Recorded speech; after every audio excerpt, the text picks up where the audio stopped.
Et que vous ayez été colonisé. Tout le monde a passé par la colonisation. Il faut que vous sachiez cela. Nos maîtres, eux aussi ont été colonisés. Ils ne s'appelaient pas au départ des Français. C'était des Gaulois. C'est ce qu'il faut là. Il faut la zone, tu veux, il faut comme ça en Afrique. Ça sera bon. Les paroles qu'ils parlent là, c'est très important. Ici, tu connais Houphouët-Boigny? Oui, je connais Houphouët-Boigny. Ah oui? C'est le premier président de Côte d'Ivoire. Ah oui, tu as raison. Hein? C'est qu'il parle là. Comment on l'appelle? Comment on l'appelle? Il a un surnom là. Comment on l'appelle? Nana Houphouët-Boigny. Nana, c'est la familiarité. Mais est-ce que tu sais qu'on l'appelle le vieux sage du continent? Voilà. Houphouët. C'est un garçon, c'est du. Ah, ça manque, hein? Ça voilà, manque. S'il y avait ce deux hommes en Afrique, c'était bon. Un très grand afro-optimiste en CD, des discours comme ça, qui manque. Voilà. C'est des personnes comme ça qui manquent au continent en ce moment. Hein. Sinon, toi, ça va. Tu dors, mais tu t'es levé tard aujourd'hui. Il fait 11 h et demie. Hier, là, j'ai dormi à 1 h du matin. C'est ça que. Mais 1 h du matin, c'est pas. Yoni, c'est quoi? Yoni, c'est quoi? Hein? Yoni, c'est quoi? Wolof, Yoni. Yoni, non, c'est pas Wolof. Ils ont écrit ça, Yoni. Tout tellement, il y a beaucoup de grèves, il y a beaucoup de ramasses. Ah, ONU. Ah, ONU. Voilà, c'est ça qu'il parle. Donc, O veut dire organisation des Nations Unies. Des Nations Unies. Mais il y a OUA, Organisation de l'Unité africaine, qui est devenue même, depuis quelques années, qui est devenue UA, Unité africaine, ou Union africaine. Maintenant, dans 2 jours là. Pourquoi tu me poses la question?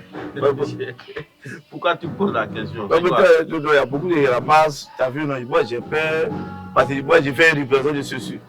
Tu as vu, non, j'ai peur pour que les gens m'attrapent. Tu as vu? C'est ça?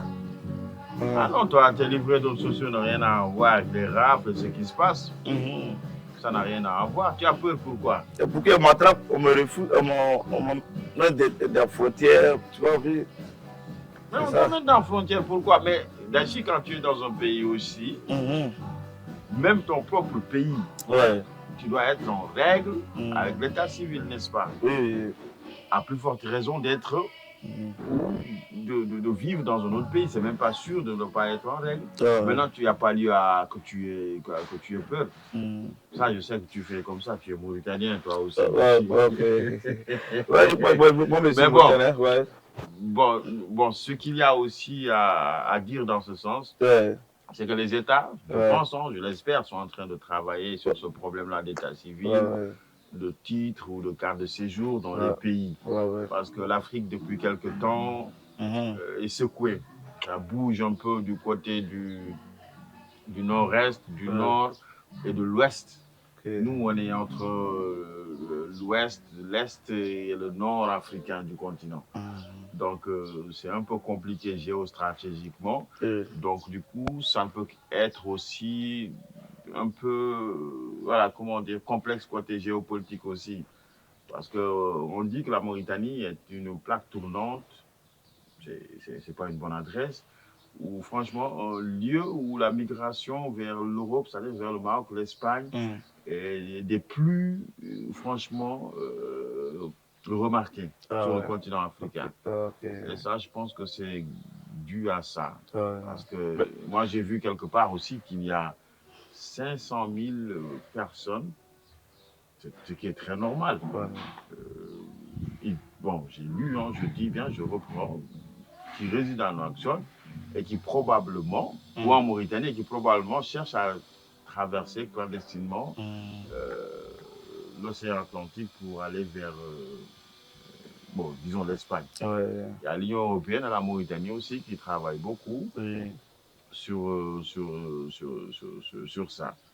Et je pense qu'aussi c'est comme on dit rafle là, hein, ces interpellations-là de personnes résidant en Mauritanie sans justement titre de séjour. On ne va pas dire qu'ils n'ont pas de papier, ils ont des papiers de chez eux, mais c'est des titres de séjour. Moi, je pense qu'il y avait des titres de séjour il y a une durée d'une année qui sont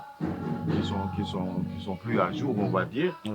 Mais j'espère aussi, nous l'espérons tous, que les autorités sont en train de travailler sur comment régulariser tout ça et permettre à ces gens-là de revenir, parce que des milliers de personnes qui résident à Nouakchott aussi, qui ont de la famille, qui sont même devenus d'une part, hein, de par la natalité de certaines de leurs progénitures et autres, des Mauritaniens, d'une part. Et ça serait souhaitable qu'ils le soient à part entière si aussi l'état civil, le gouvernement mauritanien le permet. Maintenant, pour revenir à la question en elle-même, c'est juste dire que les pays africains entre eux, franchement, doivent bien traiter leurs fils. Moi, je vois souvent sur les réseaux qu'il y a certaines qui sortent, qui utilisent des insultes pour qualifier les frères africains. J'en ai vu de chez nous, ici, la Mauritanie, du Mali, de la Côte d'Ivoire et d'autres pays.